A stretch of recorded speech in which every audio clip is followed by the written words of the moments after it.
How to use your mixer for a live solo gig. It is incredible to me that I know professional musicians that gig that really don't know how this works and how lucky they've gotten on just drive and intuition alone, how well they've done not knowing how this works. It is very easy how this all works, this mixer. And to me, it's incredibly important to what kind of artist you're going to be as a working musician because you can still have a sound while playing other people's music. Also, these things can help you when you're sick, when your voice hurts. Maybe you're feeling a little lethargic on guitar and you're going to play slower and you want a certain vibe for it. You can get that. Say you're going to play really fast. Say the party just starts kicking. Say you're playing for a dinner hour, everything's got to be cool. There's so many different ways that a mixer can help you achieve different sounds. So, first of all, let's start at the top. Power's plugged in. This cable right here is going out into your speaker. You got your XLR for your microphone into our 58 right here, old reliable. You got your 1/4 inch cable going into either your guitar or your keyboard or whatever else you're doing. We're going to talk about guitar today, though. So, on your powered speaker, first what you're going to do is you're going to turn this guy on first. He's on right now. First, you're going to turn him on, and then you're going to turn on your powered speaker. But before you turn either of them on, all your volumes are going to be down. Oh, where'd we go? So, you want to turn all your volumes down. Then you turn this on, and you turn on your powered speaker, and then you're going to go to your powered speaker, and you're going to go just past noon. We'll get a little video of that later. You're going to go on your powered speaker, and you're going to turn the volume just past noon, just a little past there. And then you're going to turn all of these levels down, every one of them. This is safety precaution. We're even going to turn mine down for a minute. You turn this down, except we're not going to turn it down because I need it. And then you take this master. This is your master fader. This goes Master Darth Vader. He is the ceiling. This knob and on your powered speaker, those volumes, that is the ceiling. We're talking about gain staging here. What you need is you have to have a high ceiling to operate under. Because if your ceiling is low, if this knob down here is over here and you got them all the way down here and you're taking these guys and you're shooting them up and you're shooting up the gain knob, which we're going to talk about, you're pushing through the ceiling. You're not getting a full signal. It's going to distort because you're taking all these drives and you're shooting them through the ceiling. So this is the first thing you're going to do. You're going to create a high ceiling. Right now, when this guy's sitting here at 0 and your powered speaker is a little past noon, that is our ceiling that we're going to work under. So the first thing you're going to do, you're at a gig. It's all plugged in. Volumes are down. This guy turns on. Other guy turns up. And then you put all the master here. You turn him up. All these guys are down. This guy should be down. Now, what you do is you look at the room. What's going on? Are we inside? Are we outside? Is there a bunch of people in here? Are people eating? Are people already looking at me like I'm going to be too loud? What you do is you take this knob. You make sure all these other ones, just make them sure they're shooting straight up right at noon. That's what we're going to call it. This is your gain knob. You're going to keep him over here. What is that? That'd be 9 o'clock. Just 2 little notches over here. That is it. That's all we need right now. And then you're going to take your volume knob, which should have been turned down, but we're talking into it right now. And you just go like test, check. You can also say something cool. I like to be like, sup, yo. That's what I like to do. And you just go until you can hear it. Because remember, our speaker is right here. We put our speaker right behind us so you can hear it. You just go until you can hear it, and then you stop. Don't do anything more than that right now. You just stop. Right now. So now we have volume. Now you can be heard. Now, what else do you need to do? You got to think about the kind of room that you're in.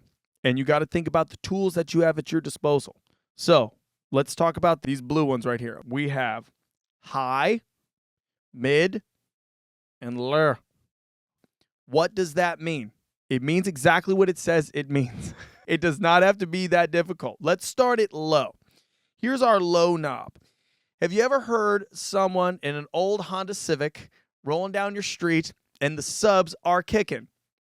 That is the most amount of low that you can possibly have known to man. But that is low. That's the bass. That's what pushes into your chest. That's what that is. Now, is your voice really going to push into someone's chest? No, but that is the presence. So right here, this is the best way to figure out what bass is. First, take it all the way down. You take your low, turn all the way to the left. Now, what happens when I'm talking? What have you noticed now about my voice? Let's go back. So I'm still talking. We're going to mess with this low knob. What just happened there? It just took over a little more, didn't it?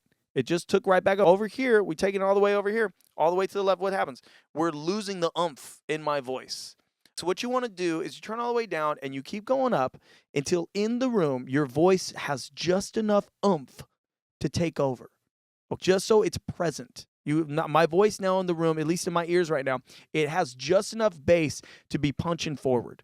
Now, let's see. The best way to understand some of these knobs is what's the worst thing that can happen? Go all the way, dude. I wonder what bass does.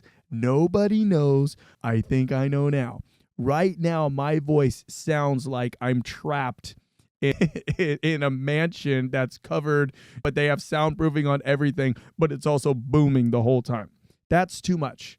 See? Now I'm rolling it back. That's the best way you can understand how each of these knobs work, is you just shoot them forward. So where'd we go? So this is the best way to do it, though. You turn all the way down, and you start talking and singing. And you'll be like, now here I go again, you say. Okay, right there, that's enough. In my ears right now, that's how I feel. I feel like that's enough. I'm present. And it also, by taking some low away, we added some clarity. Now, some people think all clarity comes from adding more stuff. But one of my good friends that runs a studio told me once that it's actually about subtractive EQ. Not additional EQ. Sometimes taking stuff away adds a lot more. So that was our low EQ. This is our mid. Let's see what happens when we take the mid away. Let's see what happens to my voice. We just lost a little bit of clarity there. There was a presence in my voice, and now it's gone even more now. A lot of times human beings are speaking in the frequencies that are the mid-range. We're bringing it back right there. All of a sudden, I sound a little more clear.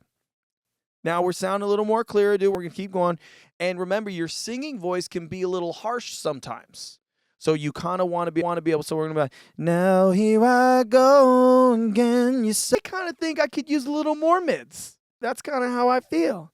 Now there I go. Right there. When I shot up a little more in volume, it kind of sounded like it distorted a little bit. So you really want to be careful. Not distorted like that as a tonal thing.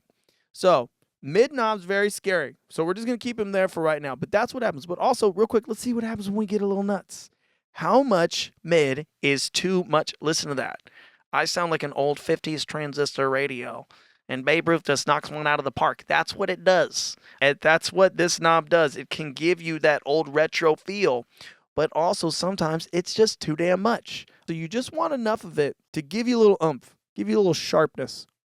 I will say, when you're sick, if you're out of breath, if you've lost your voice, a little bit of mid can help you sing really quiet, and it's going to cut above your mix. Sometimes a little mid-range can help you a lot, and sometimes it can destroy everything. And then our last EQ knob right here, we got the highs. A lot of time the high can be referred to as air.